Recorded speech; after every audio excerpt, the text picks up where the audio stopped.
జనసేన అధినేత పవన్ కళ్యాణ్ 10 ఏళ్లకు పైగా కష్టపడి పార్టీకి సంచలన విజయాలను అందించారు. కూటమిలో చేరి 100% స్ట్రైక్ రేటుతో పోటీకి నిలబెట్టిన వారందరినీ గెలిపించుకున్నారు.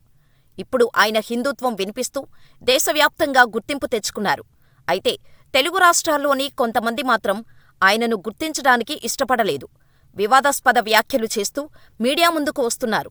తాజాగా సినీ పరిశ్రమలో నిర్మాతగా, రాజకీయ విశ్లేషకుడిగా పేరున్న త్రిపురనేని చిట్టిబాబు డిప్యూటీ సీఎంపై వివాదాస్పద వ్యాఖ్యలు చేశారు.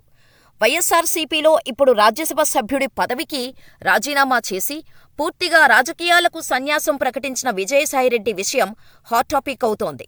విజయసాయిరెడ్డి పవన్ కళ్యాణ్ దెబ్బకే ఇలా చేస్తున్నారని సోషల్ మీడియాలో ప్రచారం జరుగుతోంది. ఈ అంశంపై ఓ యూట్యూబ్ ఛానల్తో మాట్లాడిన త్రిపురనేని చిట్టిబాబు అసలు ప్రతిదాన్నీ పవన్తో ఎందుకు ముడిపెడుతున్నారని ప్రశ్నించారు. పవన్ దెబ్బేముంది, లోకేష్ దెబ్బకు పవన్ ఎలా గిలగిలలాడతారో తెలీదన్నారు. లోకేష్, జగన్ మధ్య పవన్ ఎలా నలిగిపోతారోనన్నారు.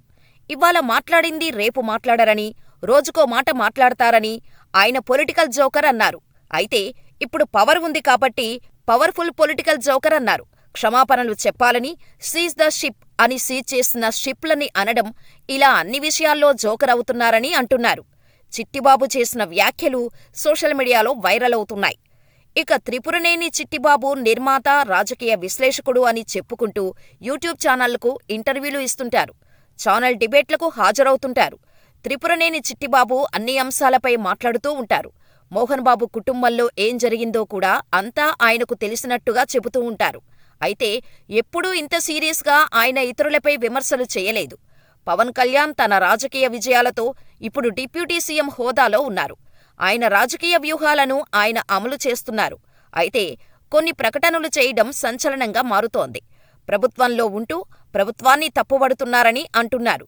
ఈ క్రమంలో త్రిపురనేని చిట్టిబాబు చేసిన వ్యాఖ్యలు రాజకీయంగానూ వైరల్ అవుతున్నాయి. ఆయనపై జనసైనికులు తీవ్రస్థాయిలో విరుచుకుపడే అవకాశం ఉంది. అయితే మరొక పక్క కూటమి పార్టీల మధ్య సయోధ్యను దెబ్బతీసేలా ఎవరూ ప్రకటనలు చేయవద్దని పవన్ కళ్యాణ్ తమ క్యాడర్కు సుదీర్ఘంగా ఓ లేఖ రాశారు. సోషల్ మీడియాలో జనసేన పార్టీ సానుభూతిపరులుగా చెప్పుకుంటున్న వారు కూటమి పార్టీలపై విరుచుకుపడుతున్నారు. ముఖ్యంగా టీడీపీపై ఫ్యాన్ వార్స్ చేస్తున్నారు. డిప్యూటీ సీఎం పదవి విషయంలో జరిగిన చర్చ అంతా ఇంతా కాదు. ఇలా ఉన్న సమయంలో దావోస్కు పవన్ను తీసుకెళ్లలేదన్న చర్చను ప్రారంభించారు. కడపలో ఓ వైసీపీ అభిమానే జనసేన ఫ్యాన్గా మారి పోస్టర్ వేశారు. ఇలా రెండు పార్టీల మధ్య చిచ్చు పెట్టేందుకు చాలా పెద్ద స్థాయిలోనే ప్రయత్నాలు జరుగుతున్నాయన్న అభిప్రాయం వినిపిస్తోంది. కూటమిలో చిచ్చు పెడితే తప్ప వైసీపీకి రాజకీయంగా ఊపిరి అందదు అన్న అభిప్రాయాలు బలంగా వినిపిస్తుండగా, వైసీపీ ఆ దిశగా ఏమైనా వ్యూహాలు ఖరారు చేస్తుందో లేదో కానీ సోషల్ మీడియాలో మాత్రం కూటమి పార్టీల మధ్య, ఆయా పార్టీల సానుభూతిపరుల మధ్య ఫ్యాన్ వార్స్ పెరిగేలా చేయగలిగారు. పవన్ కళ్యాణ్నే అద్భుతంగా పనిచేస్తున్నారని కొంతకాలంగా చెబుతూ వస్తున్నారు. ఇప్పుడూ అదే చేస్తున్నారు. దావోస్కు పవన్ వెళ్లనందునే ఎంవీఓలు చేసుకోటానికి ఎవరూ రాలేదని అంటున్నారు. అదే సమయంలో లోకేష్ను ప్రమోట్ చేయటానికి చంద్రబాబు పవన్ కళ్యాణ్ను తగ్గిస్తున్నానని అంటున్నారు. ఇలా రకరకాల ప్రచారాలతో చాలామంది తెరపైకి వస్తున్నారు. మెల్లగా దీన్ని సోషల్ మీడియా నుంచి క్షేత్రస్థాయిలోకి తీసుకెళ్లేందుకు ప్రయత్నిస్తున్నారు.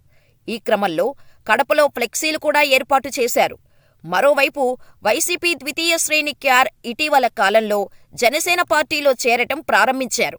కొంతమంది ముఖ్యనేతలు కూడా పార్టీలో చేరేందుకు ప్రయత్నిస్తున్నారు. వైసీపీకి రాజీనామా చేసి గ్రీన్ సిగ్నల్ కోసం ఎదురుచూస్తున్నారు. అయితే ద్వితీయ శ్రేణి నేతలు మాత్రం పార్టీలోకి వచ్చి చేరుతున్నారు.